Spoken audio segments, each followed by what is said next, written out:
Bonjour, aujourd'hui on est au musée Carnavalet. Donc c'est le musée qui retrace l'histoire de Paris. Donc ça c'est Louis XIV. Et là on va entrer.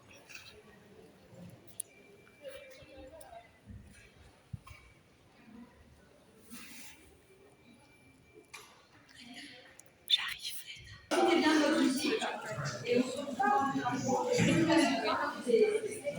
Alors on suit.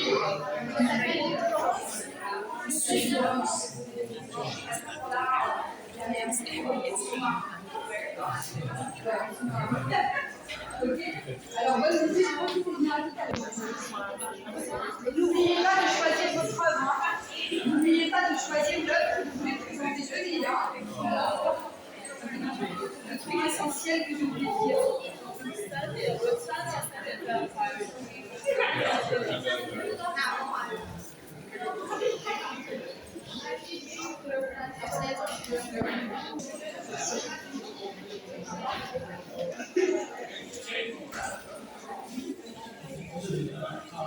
Vieille rue de Paris. Et la vieille rue de Paris, on l'a appelée dans le musée.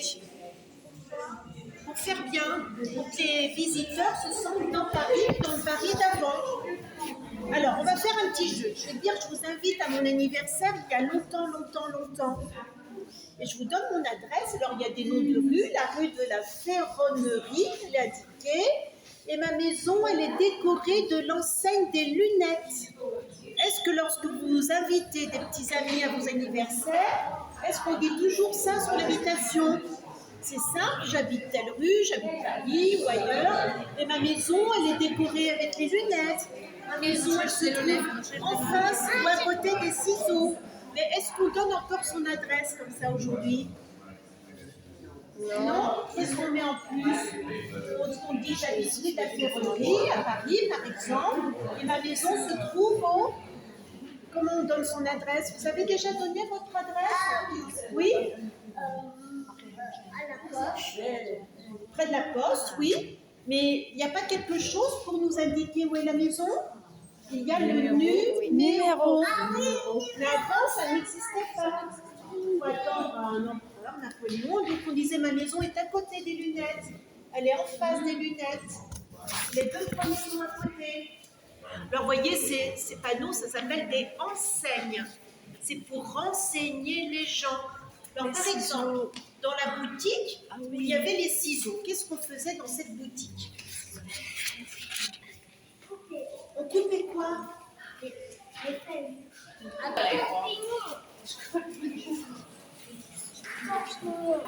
Donc ces indices-là ont été utilisés au XVIIIe siècle, à peu près,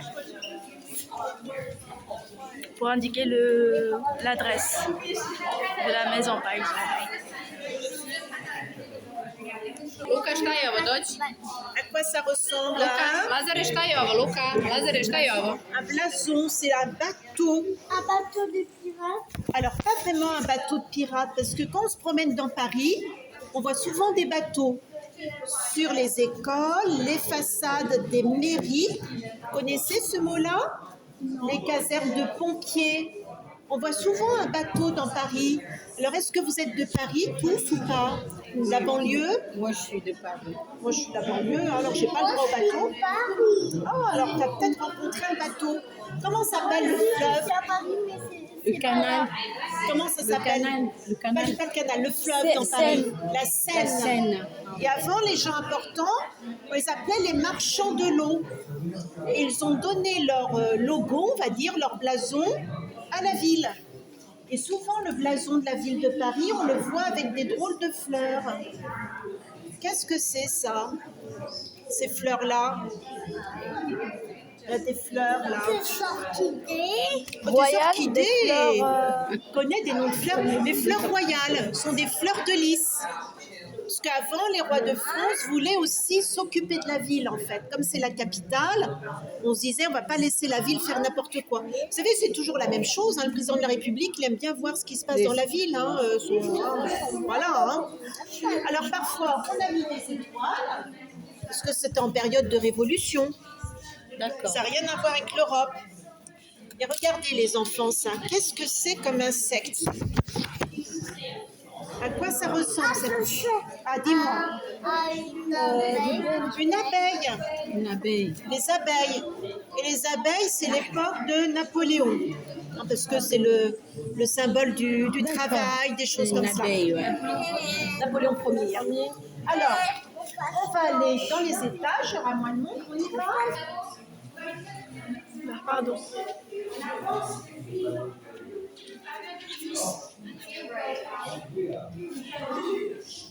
Là, comme il y avait pas mal de cafouillage au départ, bon, c'est bien. Tout ça, c'est le musée qui ont été rajoutés dans les années 1900 pour faire plus grand. Parce qu'au départ, le musée, c'est juste ce bâtiment-là. C'est une vieille maison qu'on appelle un hôtel particulier. C'est-à-dire que c'était des maisons construites pour une famille. Là, on voit que c'est très vieux. Il y a les poutres, il y a le dallage, il y a les grosses cheminées. C'est très ancien. Hein, on est dans les années 1540. Et puis après, la ville de Paris achète ce bâtiment. Parce qu'il y a beaucoup de travaux dans Paris, on trouve de belles choses, on veut les mettre ici, on verra tout ça. Donc on construit des agrandissements. Et puis en 1989, c'est trop petit, donc on s'est dit on va exposer aussi dans l'autre bâtiment, tout au bout. Et regardez ce qu'il y a au milieu. Il y a un bâtiment, on n'a pas précisé les fenêtres, tout ça, pourquoi? Pourquoi on n'a pas mis de fenêtres, on n'a pas mis de détails? Ça va le français ou c'est trop dur? Ça va? Parce que ça, c'est un lycée. On a un lycée au milieu. C'est quel lycée? Victor Hugo. Le lycée, dans le lycée, il n'y a pas de fenêtre. Non, c'est parce qu'on n'a pas voulu tromper les visiteurs. On leur dit, on n'est pas de détails, parce que c'est pas chez nous. Et on va devoir passer par une galerie et aller de l'autre côté du musée. Alors, ce que l'on va faire, on va se promener dans les étages.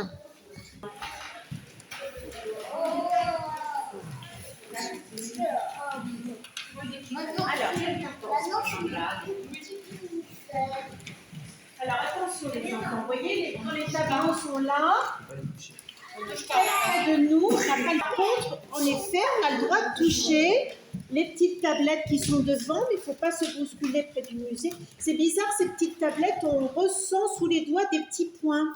Ah, pourquoi il y a des tablettes avec des petits ça points c'est en relief? l'écriture pour les aveugles. Pour les aveugles.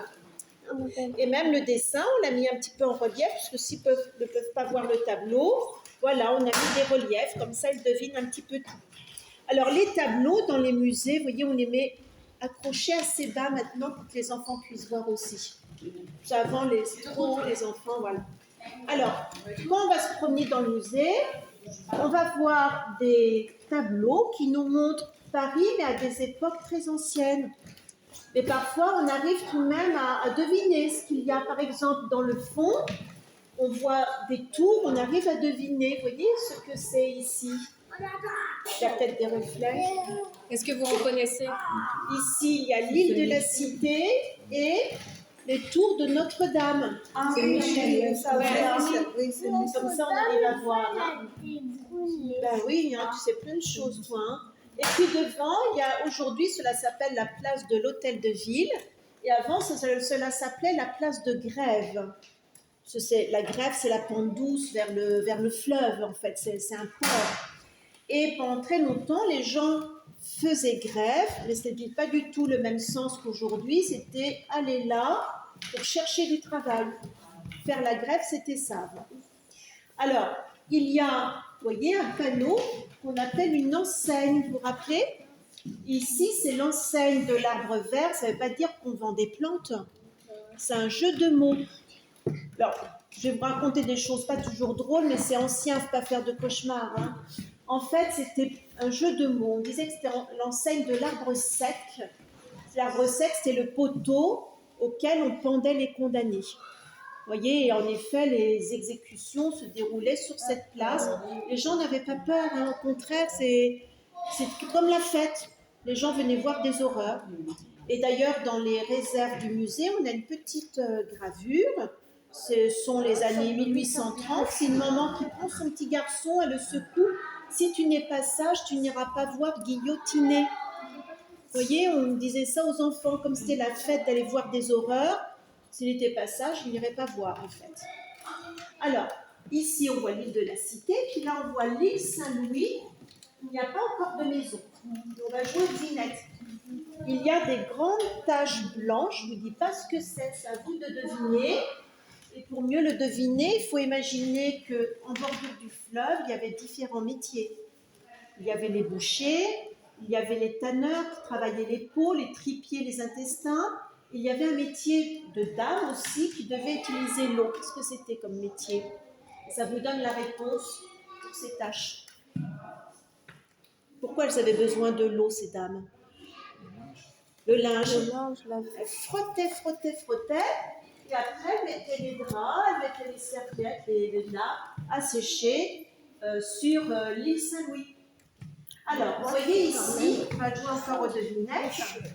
On voit des marches. Alors, il y a une croix, mais il y a des marches. Et les marches sont à côté du fleuve. Pourquoi on a mis des marches à côté du fleuve? Regarde tous les fossiles. Le fleuve, il est inconstant, hein. Il peut être haut, il peut être bas. Et donc, ces marches, c'était pour repérer les crues. Aujourd'hui, les Parisiens, ils se promènent le long de la Seine, ils vont voir tel pont, le zouave du pont de l'Alma, on voit l'eau qui monte. Et avant, c'était les marches de la croix d'hôtel de ville. Et vous voyez, d'ailleurs, il y avait même des maisons construites sur piliers, parce que l'eau montait assez souvent, donc il fallait faire un petit peu attention. Elle n'existe plus, cette croix? Non, non, elle n'existe plus. Alors, on va aller par là. Il y a d'autres enfants qui sont là. On va se diriger. Soufre maintenant. Vous savez, le buis, c'est souvent attaqué par des insectes, la pyrale. Donc, on a mis un autre petit arbuste. De ce côté aussi, c'est joli, hein? Ouais. Ça y est,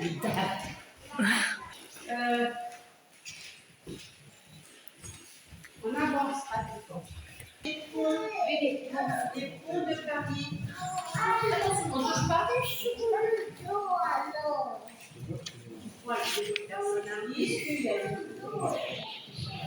Sur des ponts. Et le problème, c'est que ça a fragilisé les ponts. Pourtant, on pensait que c'était le contraire, parce que lorsque la Seine montait, on amenait même des pierres, on amenait du bétail. Alors, est-ce que vous aimeriez, les enfants, vous baigner dans la Seine? Donc là, ici, vous voyez, il y aura les distractions des maisons. Et ça, c'était à la fin du 17e, fin 18e, début 19e siècle. Voilà, fin 18e, début 19e.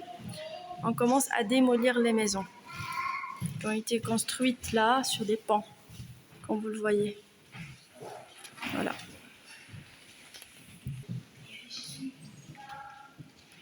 Cette Madeleine.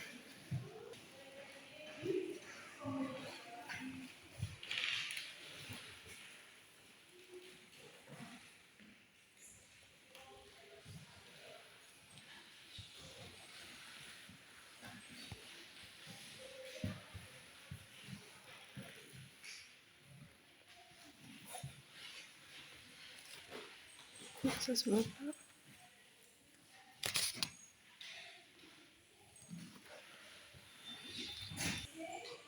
Franklin, il était venu avec une grosse boîte remplie d'eau. Et dans la grosse boîte remplie d'eau, il y avait des verres.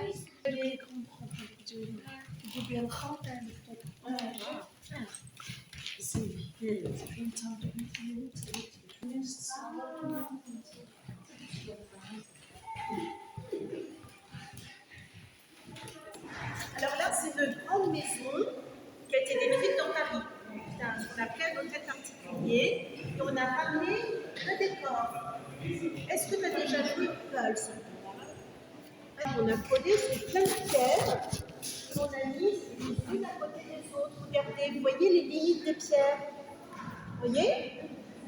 Et on a dû tout recoller ici, parce que l'ancienne maison était démolie.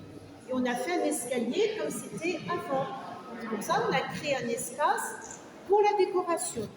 C'est du boulot, hein? T'aimerais un décor comme ça dans ta chambre? Si on dessine des fusils? Peut-être là. Oui, mais c'est maintenant.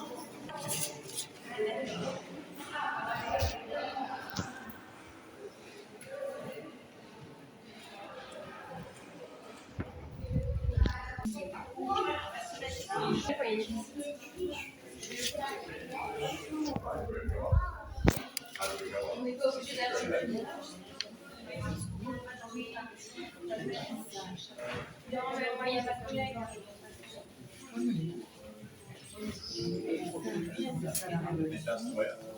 Et couvre-feu, et on voyait à nouveau les lumières dans les villes.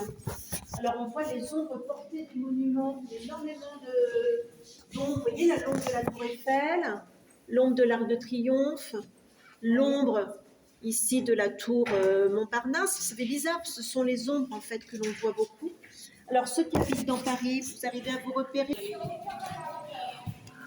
Ah, elle est là, c'est bon. C'est bien.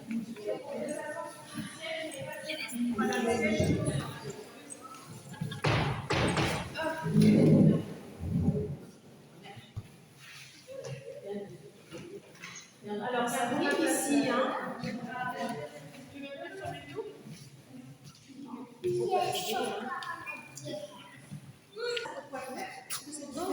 Une salle de bal. Pour danser, hein, pour danser, d'accord. Et cette salle de bal, elle a été ramenée ici. C'est-à-dire qu'elle n'était pas là à l'origine, c'est le décor qui a été acheté et installé ici. Et là, nous sommes dans le Paris des années 1900. C'est simple, Paris était divisé en deux. Il y avait le Paris de l'Ouest avec les gens riches, et le Paris de l'Est avec les gens pauvres. Les gens riches, c'était vers les Champs-Élysées, l'Élysée, le parc Monceau, voilà. Les gens pauvres, c'était vers Bastille, les villes, les gens travaillaient. Et de l'autre côté, les gens riches, en fait, c'est une succession de fêtes.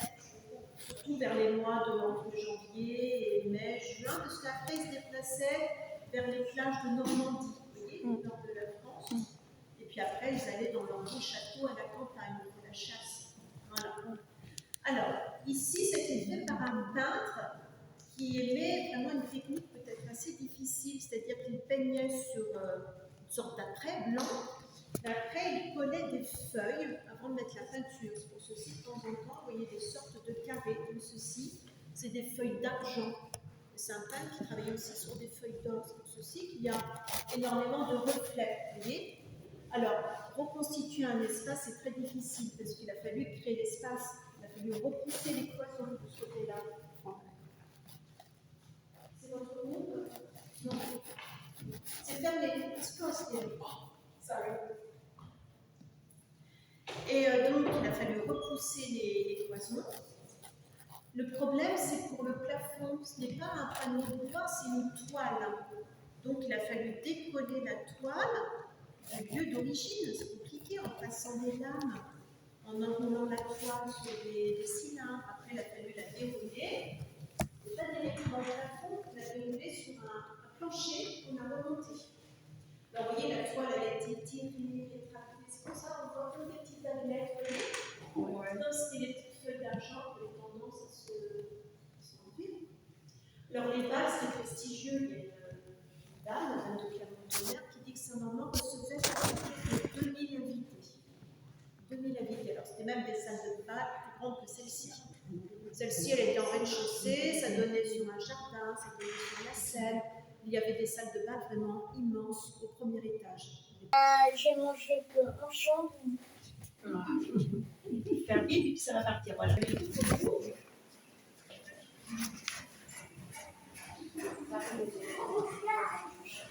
Les numéros pairs d'un côté, les numéros impairs de l'autre. Pair, c'est le côté droit. Lorsqu'on suit le cours du fleuve, ça on ne se perd pas dans Paris. Enfant qui se pose, c'est donc ça c'est à 1200, l'apparition des numéros. Sinon, Napoléon a pu construire des rues bien droites grâce en fait à un système. Pendant la Révolution, tous les biens des églises de la Bretagne cherchaient un bloc en granit, c'était d'une longueur, c'était assez effarant. Alors, il y aura des épreuves de Jeux olympiques sur cette place. Et des épreuves un petit peu modernes. Il y aura le breakdance. Est-ce que tu sais danser? C'est la place de la Concorde.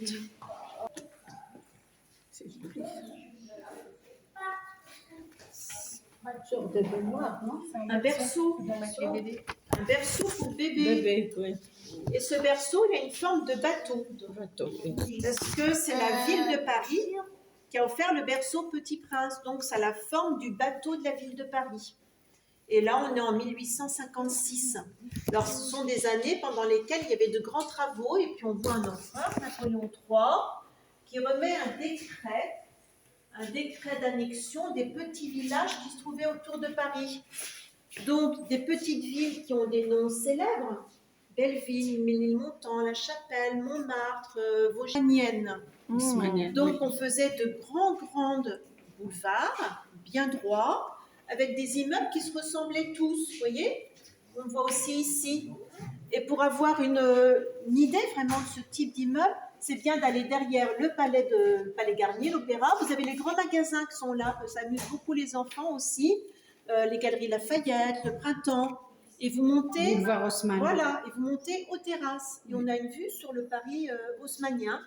Alors, ce sont des immeubles tous semblables, hein. C'est-à-dire qu'il y a le rez-de-chaussée exotique, le premier étage, c'est là où il y avait les plus beaux appartements. Et plus on montait, plus on était pauvre. Voilà. Alors, le palais Garnier, c'est l'Opéra de Paris. Écoute bien tout ça. À l'Opéra de Paris, il y a des petits rats. Qu'est-ce que c'est un petit rat? Pourquoi il y a des petits rats dans l'opéra? Ah, Faites Paris pleine de rats. Je les vois de ma fenêtre. ah là, est-ce que ce sont des vrais rats? Les petits rats, ce qu'on appelait les petits rats, c'est les enfants qui font de la danse. Ah, ok. Ce sont les petits danseurs et les petites danseuses. Depuis longtemps, on les appelle les petits rats. D'accord. Parce qu'avant, les salles de cours étaient entre les couloirs, c'était pas commode. Et les enfants, on a l'impression qu'ils piétinaient dans les combles comme ceci, c'est des bruits de petits rats. Ou bien ce sont des enfants qui sont assez menus, on dit ils mangent que des miettes, comme des petits rats. Il n'y a qu'en France on les appelle comme ça, les petits rats de l'opéra. En 1870, sauf les gens assez riches qui pouvaient acheter de la viande dans une boucherie, boulevard Haussmann, dans lesquelles on trouvait la viande des animaux du jardin des plantes. Vous n'avez plus rien à manger, donc vous pouvez manger de la viande d'éléphant, de girafe. Les gens pauvres, c'est du rat. Pourquoi il y a une plume là? Pourquoi on a mis une plume? Comme la nourriture n'arrivait pas, c'est même les lettres qui n'arrivaient pas. Donc comment on faisait? Avec des plumes. Oui, les pigeons. On mettait des pêches, des petites lettres dans les plumes du pigeon, puis après on agrandissait, on arrivait à lire. Et là, il y a une grosse boule entre deux os, en fait, les petites ailettes vont vous permettre d'avancer, mais en fait, ça se fait. Pendant très longtemps, les filles n'allaient pas à l'école. Parce que c'était juste pour les garçons. Et en effet, c'est des histoires du code civil, comme Napoléon. Napoléon disait que les filles étaient éduquées par leur mère, en fait. Et souvent, parfois dans certaines sociétés, ça peut être encore le cas. La mère devait éduquer la fille. À la rigueur, la fille avait un complément d'information auprès des religieuses, la couture, un peu d'écriture. Napoléon avait fondé qu'une école pour jeunes filles, c'est la maison d'éducation de la Légion d'honneur. Elle existe toujours, hein, c'est pour les filles, pas de militaires, mais de chevaliers de la Légion d'honneur, ou petites filles ou arrière-petites filles. Et aujourd'hui, c'est un programme éducatif normal. Avant, c'était juste pour leur apprendre à coudre, la cuisine, compter pour tenir un budget, un petit peu de géographie pour savoir de quoi parler. Vous voyez, pendant très longtemps, les filles, même lorsqu'on va leur créer des lycées, en 1880, n'avaient pas le droit au même programme que les garçons. Et voilà, et pendant très très longtemps, même les garçons faisaient grève parfois pour que les filles n'entrent pas à la faculté. C'était terrible. Hein, les filles n'avaient pas le droit à l'école des beaux-arts. Si elles voulaient faire de la peinture, de la sculpture, c'est des académies privées. Pendant très très longtemps. C'est-à-dire que c'est pas seulement le régime napoléonien, c'est que la France était restée un pays très latin en fait. En Italie, c'est à peu près la même chose. L'homme, d'abord. Hein, voilà. Et après, les femmes ont eu le droit de vote qu'en 1945, le premier vote. Et on les prenait pour des idiotes parce que j'avais regardé des affiches qui avaient été publiées à cette époque-là. On disait aux femmes, alors tu ne vas pas voter comme ton mari, bon, encore, tu ne vas pas voter comme le voisin parce qu'il est beau, tu ne vas pas voter comme ton coiffeur, tu vas voter parce que tu t'occupes de ta famille, ce n'était même pas parce que tu travaillais. Alors, pour les rapports hommes-femmes, il y a un truc qui est drôle, la loi du pantalon n'a été abolie qu'en 2013. Théoriquement, les femmes n'avaient pas le droit de porter un pantalon jusqu'en 2013. C'était une loi préfectorale qui datait de Napoléon. C'est-à-dire qu'il fallait aller à la préfecture, demander le droit au travestissement, ça s'appelait comme ça, et dire, expliquer, je dois porter le pantalon parce que je suis malade, parce que mon métier est difficile. Et pendant très longtemps, j'ai questionné des vieilles grand-mères qui m'ont dit au lycée, elles n'avaient pas le droit de porter le pantalon, sauf si elles avaient un droit à un mot du médecin. Alors, bon, en effet, pendant très longtemps, le pantalon, voilà, c'était jugé vulgaire. 2013. 2013. Alors, bien sûr, les gens s'en fichaient en 2013. Mais imaginez encore dans les années 1900, même 80, pas 90, les femmes n'allaient pas au bureau en pantalon, ça ne se faisait pas. Voilà. Il y a des députés, il y a des femmes ministres, je crois que c'est Michel Alliot-Marie, une fois était venue en tailleur pantalon, on lui avait dit d'aller se changer. Enfin bon, des choses incroyables. Hein. Le monde politique est un monde encore plus dur. Hein. Pendant très longtemps, les femmes n'avaient pas le droit d'aller dans la chambre des députés. C'est récent, c'est récent. C'est récent, mais bon, bien sûr, les femmes n'en tenaient plus compte. Mais nous, on a géré, on était difficile par la France.